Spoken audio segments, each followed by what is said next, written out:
My brother burst into my apartment, telling my girlfriend he's a weakling. Ditch him tonight. I'll show you a real man. She threw my stuff out and laughed. I ruined his life. Today, 21 missed calls and her frantic please answer texts. I should have seen this coming. All those times Sienna's phone would light up and she'd flip it over. The way she'd laugh a little too hard at my brother's jokes during family dinners. The sudden interest in my work schedule. Been with Sienna for 18 months. Known my brother Damien my whole damn life. Never thought I'd be typing this shit out at 3:47 a.m. from a Motel 6 with half my belongings in trash bags. Some background. I'm Parker, 28. My brother Damien, 32, has always been the golden child in our family. Tall, built, sales job with company car, and that annoying confidence that makes people either worship him or want to punch him. I've mostly been the punch him type, but he's still my brother, right? Sienna, 26, and I met at my buddy's New Year's party last year. She's the kind of pretty that made me double-check my reflection before every date for the first 3 months. Smart too. Marketing degree. Always on Instagram with perfect caption. Sometimes I'd catch her looking at me like she was surprised we were together. Should have paid attention to that look. Last Thursday was normal. Morning shift at the factory ended early because of equipment problems. Texted Sienna I'd be home by 4 instead of 7. No response, but whatever. Her notifications are always messed up. That's what she says anyway. Got home at 3:52 p.m. Heard voices from our bedroom. Thought maybe she was on a call or something. Then I heard Damien's laugh. That same laugh from when we were kids and he'd steal my stuff. I stood in the hallway like an idiot, just listening. Parker's never going to get anywhere. He's been at the same place for 5 years. No ambition, no spine. That was Damien, in my apartment, talking about me. I know, it's getting old. He's sweet, but... Sienna's voice trailed off. Sweet is for desserts, not men. You need someone who can actually take care of you. Someone who knows what they're doing. But in life, in bed, I should have kicked down the door right then. Instead, I just pushed it open. Wasn't even locked. Damien was sitting on our bed, not touching her or anything dramatic. Worse somehow. They were just talking, completely comfortable. Sienna's legs crossed, leaning toward him. My brother's arms stretched across the headboard. My headboard, like he owned the place. They both looked up. No guilt on either face, just annoyance at being interrupted. The hell is this? My voice came out higher than I wanted. Already losing ground. Damien smiled that smile. The one from when we were kids and he'd beat me at something. Hey little bro, thought you were working late. Equipment failure. Why are you in my bedroom? Sienna sighed like I was a child interrupting adult conversation. We were just talking, Parker. About me? About how I have no spine? That's when Damien stood up. 4 inches taller than me. Always has been. Always will be. Look, someone needed to tell her the truth. You've been dragging her down. She deserves better. Better like you? You're engaged, remember? To Madeline? He laughed. Actually, laughed. Madeline understands how things work. We have an arrangement. Sienna stood up too, arms crossed. Parker, this isn't working. Hasn't been for months. I looked at her, really looked at her. 18 months for nothing.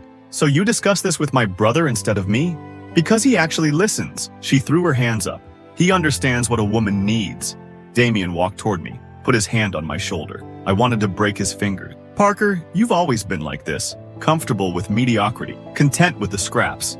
It's in your DNA, man. You're a weakling. Always have been. Some guys are meant to follow, some are meant to lead. I shoved his hand off. Get out of my apartment. Sienna laughed. Actually, laughed. This is my apartment too. And actually, I think you should be the one to leave. My brain couldn't process what was happening. What? We're done, Parker. I'm not wasting any more time with someone who's going nowhere. I looked from her to Damien and back. Are you two? Damien shrugged. That half smile I've hated since we were kids. She needs a real man. I'm just pointing out the obvious. Something in me snapped. Not in the way where I threw punches. That's what he wanted. No, something colder, clearer. I saw them both perfectly for the first time. How long? I asked. Sienna rolled her eyes. Nothing's happened. Yet. But Damien's right, you're never going to change. You're going to clock in and out of that factory for the next 30 years and call it a life. Damien checked his watch, the Rolex our Uncle Edwin got him for his 30th. Look, this is awkward, but man to man, just pack your essential stuff and go. Give her some space, she's made her decision. I started grabbing things, my laptop, some clothes, photos of my parents. The whole time they just watched, occasionally whispering to each other, occasionally laughing. When my arms were full, Sienna tossed a couple trash bags at me. Use these for the rest. I want your stuff gone by tomorrow. I didn't say anything, just filled the bags while they watched. As I reached the door, Damien called out, Hey, no hard feelings, right bro? You'll find someone more your speed. I left without a word. Drove around for hours, called my buddy Mike, who let me crash on his couch that night. Next morning, I rented a motel room and started going through my stuff. That's when I found my old iPad in one of the bags. The one I stopped using months ago when I got a new one for Christmas. The iPad that was still logged into my iCloud. The iCloud that Sienna's phone backed up to because she was too cheap to pay for storage, and I'd added her to my account. The backup that contained all her messages. Turns out, nothing's happened yet was a massive fucking lie. They've been texting for months, started innocently enough. Damien asking how I was doing, Sienna complaining about me, then flirting, planning meetings while I was at work. The worst part? It wasn't even about her. The messages made it clear. Damien should have seen Parker's face when I got the promotion last year. Same look he had when I took his bike when we were kids. Some people are just born to lose Sienna. LOL, that's mean. He tries hard.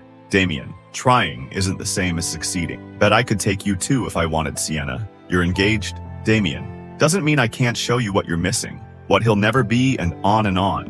Screenshot saved. Everything. More digging revealed Damien's big promotion with our Uncle Edwin's company is coming up next month. The engagement party with Madeline is in 2 weeks.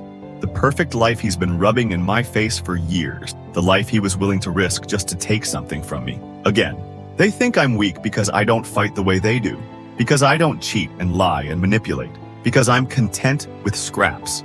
But they've never seen me truly angry. Never understood that quiet doesn't mean weak. They want to see what I'm capable of? Fine. I'm sitting here in this shitty motel looking at messages between my brother and my now ex. Looking at photos of him and Madeline from her Instagram. Looking at the company website where Uncle Edwin praises his integrity and character. I've spent my whole life letting Damien take things from me. Not this time. He has no idea who he's messing with. Neither does Sienna. By this time next week, they'll both be begging me to pick up the phone. My brother always called me a weakling. Time to show him exactly how wrong he's been. Update 1. First, thanks for all the support on my last post. Waking up to thousands of notifications was weird AF. Reading your comments actually helped me stay focused when I wanted to just drink myself stupid. For those just joining, my brother Damien convinced my girlfriend Sienna I was a weakling, and she kicked me out of our apartment, found their texts, decided to ruin them both. That's the TLDR. It's been 9 days since D-Day. 9 days of living in a motel with walls thin enough to hear the couple next door arguing about Fortnite at 2 in the morning. 9 days of planning. This isn't about emotions anymore, it's surgery. First thing I did was call in sick for 2 days. Needed a clear head. Spent those 48 hours organizing all the screenshots and information I had. Created a separate folder in Google Drive with backups of everything. Texts between them, going back 5 months. Pictures Sienna had sent him. Conversations where they literally planned how to break us up. One text from Damien stood out. Taking Sienna is just a bonus. Seeing Parker's face when he realizes he lost again, that's the real prize. Like taking candy from a baby, or in his case, a girlfriend from a loser LMAO. 4 a.m. that second night, sleepless and wired on cheap coffee, I mapped out exactly what Damien cared about most. His engagement to Madeline, scheduled for next summer. His promotion at Uncle Edwin's company, happening in 3 weeks. His reputation in our family, golden boy since birth. To break someone, you don't go for what they have. You go for what they value. Made contact with Madeline first. Texted her saying I needed her input on Damien's bachelor party. Said I was thinking whiskey tasting versus brewery tour. She seemed surprised I was taking best man duties seriously with everything going on. I played dumb. She didn't push it. Met her for coffee at that overpriced place she likes where they draw little pictures in the foam. Showed up 15 minutes early. Ordered a black coffee that cost $7. Worth it. When Madeline arrived, she had that look people get when they're preparing to deliver bad news. Started with small talk about the wedding venue. Asked if I was doing okay after the breakup. Said Damien told her Sienna and I had grown apart and decided to end things. Mutual decision. Very mature. I nodded along. Let her finish. Then asked if she wanted to see what actually happened. Her face when I showed her the first few texts. That slow realization. The color draining. She kept saying there must be some mistake. Some context she was missing. I didn't push. Just handed her my phone. Let her scroll through it all herself. Watched her wedding ring twist nervously around her finger. When she finally looked up, her eyes were dry, but her hands were shaking. Asked if Damien had done this before. That's when I hesitated. Not because I didn't know the answer, but because saying it out loud felt like crossing a line. But Damien had crossed every line imaginable, so I told her. About Jessica from college. About our cousin's friend at the lake house 2 summers ago? About his ex who mysteriously became interested in his roommate. Pattern established. Madeline left the coffee shop with my phone number and copies of everything. She didn't cry, didn't yell, just asked for time to think. Unexpected respect for her in that moment. Phase 2 required accessing our family photo cloud. Mom set it up years ago so we could all share holiday pictures. Nobody ever changed the password. Mom's birthday, super secure. Found the folder from Thanksgiving 3 years ago when Damien brought his coworker Heather after telling everyone his girlfriend at the time couldn't make it. There they were, arm in arm by the fireplace while his actual girlfriend was sick at home. Found the New Year's party photos where he cornered our neighbor's daughter in the kitchen. The camping trip where he disappeared for hours with my friend's sister. Evidence. Pattern. History. Uncle Edwin was trickier. He's always seen Damien as the son he never had. Had to be strategic. Called him on the pretext of asking career advice. Met at his country club on Tuesday after work. He ordered scotch, offered me one. I accepted even though I hate the stuff. Edwin started with the usual questions about my career trajectory and whether I had management aspiration. Standard Edwin talk. I let him go through his routine before steering the conversation to Damien's upcoming promotion. Asked if he was concerned about nepotism accusations. Edwin bristled, said Damien had earned everything on merit. Perfect opening. I mentioned hearing rumors about how Damien secured the Northfield account last quarter. Said I was concerned about my brother's reputation. Concerned as family. Edwin's eyebrows furrowed. Asked what rumors. I pulled up a screenshot I'd saved ages ago. Damien bragging to Sienna about taking credit for work his team did. Another about using company resources for personal stuff. Nothing illegal, just ethically murky enough to raise question. Edwin stared at the phone for a long time. Finished his scotch, ordered another. By the time we left, he was asking pointed questions about other accounts Damien handled. Whether I had more examples, whether anyone else knew. Seeds planted. Mom invited everyone for dinner Thursday night. Family tradition when someone's going through a rough patch. That someone being me, supposedly. Hadn't seen Damien since the incident. Wasn't sure if he'd show. He did. Walked in 30 minutes late with bloodshot eyes and wrinkled clothes. Hugged Mom extra long. Avoided looking at me. Dad asked about Madeline. Damien said she was busy with work. His phone kept buzzing. He'd check it, frown, put it away. Throughout dinner, I was the perfect son. Helped Mom with dishes, asked Dad about his back problems, brought out the board games after dessert. Damien kept getting texts, kept getting more agitated. Finally excused himself to take a call in the backyard. Through the kitchen window, I could see him gesturing, pacing. When he came back inside, his face was gray. Mom asked if everything was okay. Damien forced a smile and said, "Work stuff. Nothing important." Then shot me a look like he was trying to see inside my head.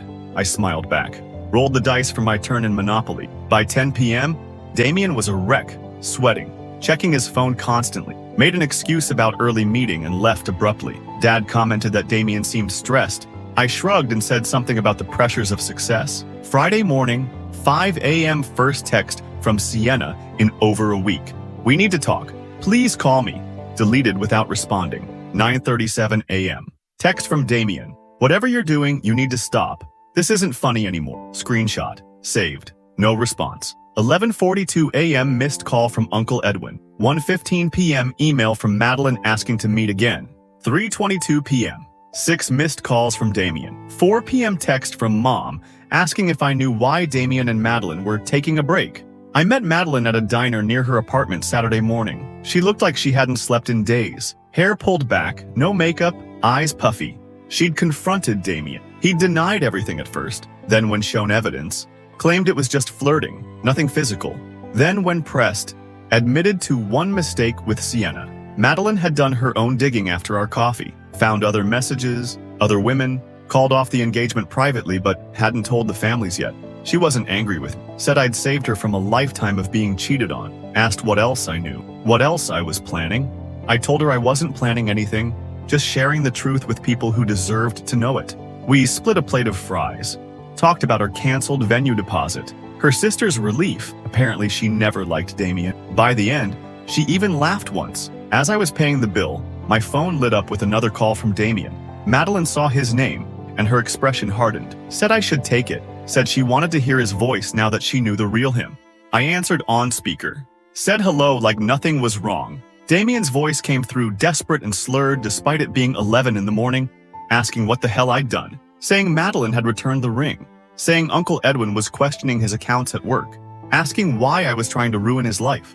I looked at Madeline. She nodded slightly. I told Damien I wasn't ruining anything, just showing people who he really was. The same courtesy he'd shown me when telling Sienna I was a weakling. He started yelling, called me jealous, pathetic, said Sienna had been unhappy for months anyway. I hung up, turned to Madeline, who was gripping her coffee mug so tight I thought it might break. She said, very quietly, that she was supposed to marry him in 9 months, would have had kids with him, thanked me again. I drove home to my motel room feeling hollow. Victory doesn't taste like I thought it would. 4:27 p.m. today, 21 missed calls, 17 text messages, voicemails I haven't listened to, most from Sienna, some from Damien, one from Uncle Edwin, asking me to call him about the Damien situation. The latest text from Sienna just came in while I'm typing this. Please answer. I made a terrible mistake. He lied to me about everything. You weren't supposed to find out like that. He planned it that way. I didn't know. Please, Parker, I'm begging you. Too little, too fucking late. Mom called an hour ago, said Damien showed up at their house drunk. Dad had to drive him home. She wanted to know what was going on. I told her I'd explain everything tomorrow, bringing printouts of everything, letting her and Dad see who their golden boy really is. They called me weak. Turns out I'm just patient. This isn't over yet. That promotion is still on the table. Our extended family still thinks he's perfect, and I haven't even started on Sienna yet. Part 3 coming when the dust settles a bit. Right now, I need to find a real apartment. Can't keep living with the Fortnite couple next door. I almost felt bad for him. Almost. Uncle Edwin called me into his office the following Monday. The family resemblance between him and my dad is uncanny. Same frown lines, same way of tapping fingers when uncomfortable. His office smells like leather, and that weird air freshener that's supposed to smell like success, but really just smells like lemons having an identity crisis. He didn't waste time. I've been looking into Damien's accounts. There are discrepancies. Edwin explained that while nothing illegal had happened, Damien had been taking credit for other people's work, inflating numbers, using company resources for personal matters. Typical Damien stuff that looks fine until you really examine it. The promotion was officially on hold. Edwin looked genuinely disappointed, said he'd always seen himself in Damien. Ambitious, outgoing, confident. Now he wasn't sure what he was seeing. I almost told him not to be too hard on Damien. The words were right there, ready to forgive like I always do. Then I remembered Damien's laugh as I packed my things into trash bags, remembered Sienna's dismissive eye roll, kept my mouth shut. Madeline texted last Wednesday asking to meet for coffee again, said she had something to return to me. We met at a Dunkin' this time.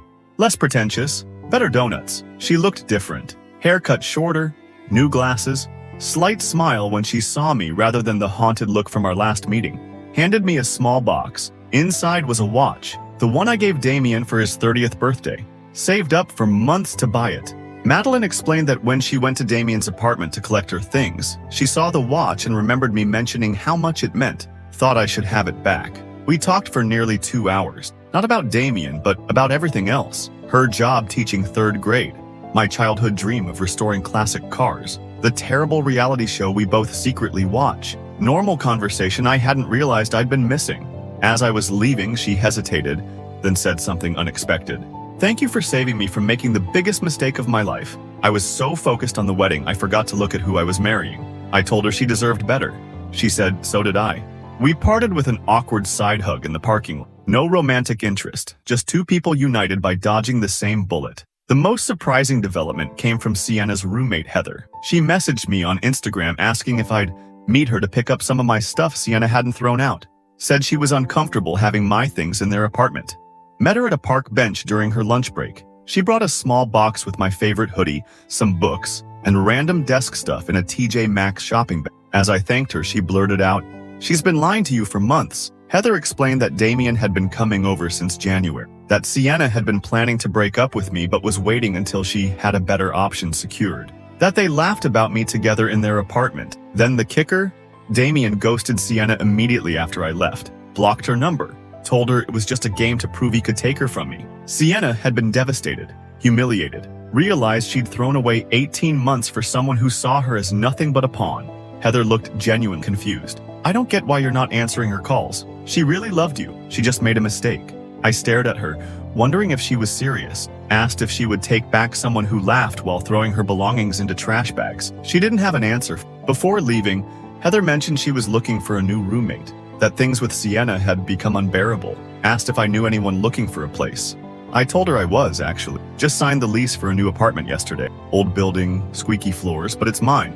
No backstabbing roommates included. She smiled, said that was good to hear. Asked if I wanted to grab dinner sometime, just as friends. I said maybe. Not ready for anything yet. Even friendship feels complicated right now. She understood. Gave me her number anyway. Last night was the first family dinner since everything exploded. Mom insisted. Said we needed to start healing.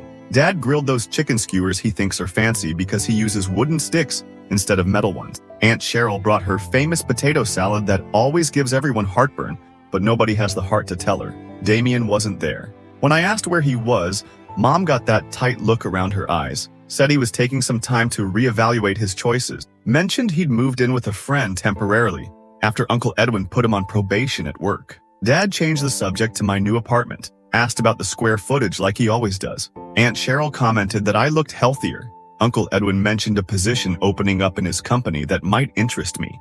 It wasn't until dessert that Mom finally addressed the elephant in the room. We failed you both. Damien by giving him too much. You by not seeing what was happening. I didn't know what to say to that. Just nodded and ate my pie. As I was leaving, Dad handed me an envelope. Inside was cash, enough for new furniture. Said it was long overdue. That sometimes parents realize too late which child actually needed the support. I tried to give it back. He wouldn't take it. Said it wasn't charity, it was an apology. Took it, thanked him. Still don't know how I feel about it. This morning, I finally blocked Sienna's number. Before I did, I read her final text. I know you'll never forgive me. I wouldn't forgive me either, just want you to know that losing you was the biggest mistake of my life. He never wanted me. He just wanted to hurt you, and I helped him. I have to live with that forever. Stared at those words for a long time. Felt nothing. No anger, no satisfaction, just emptiness where 18 months of feelings used to be. Hit block, took a breath, finished unpacking my new apartment. So that's it. The revenge is complete. The aftermath still ongoing. Damien's life isn't ruined forever. He'll bounce back eventually. People like him always do. But for once, he's facing actual consequences. Lost his fiancée, lost his promotion, lost the golden child status. Sienna lost what she thought was a backup plan, then lost what she actually had. I lost an illusion, gained some clarity. Am I completely over it? No. Still wake up sometimes reaching for someone who isn't there. Still feel that humiliation when I remember Damien's laugh in my bedroom. Still wonder what was real and what wasn't in those 18 months. But I'm sleeping better in my new place. The water pressure is garbage, and the neighbors have a kid learning trumpet, but it's mine. No backstabbers allowed. Asked Heather to dinner next week, just as friends. Taking it slow? Hung that watch Madeline returned on my wall. Reminder that some things look valuable until you see what they actually cost. One last thing. Yesterday I ran into a guy from high school who always thought Damien was God's gift to humanity. He asked how my super successful brother was doing these days. I just smiled and said he's going through some changes. Didn't elaborate. Didn't have to. For the first time in my life, I don't feel like the lesser brother. Don't feel like the weakling. Turns out the strongest people aren't the ones who take whatever they want. They're the ones who know exactly when to stop giving.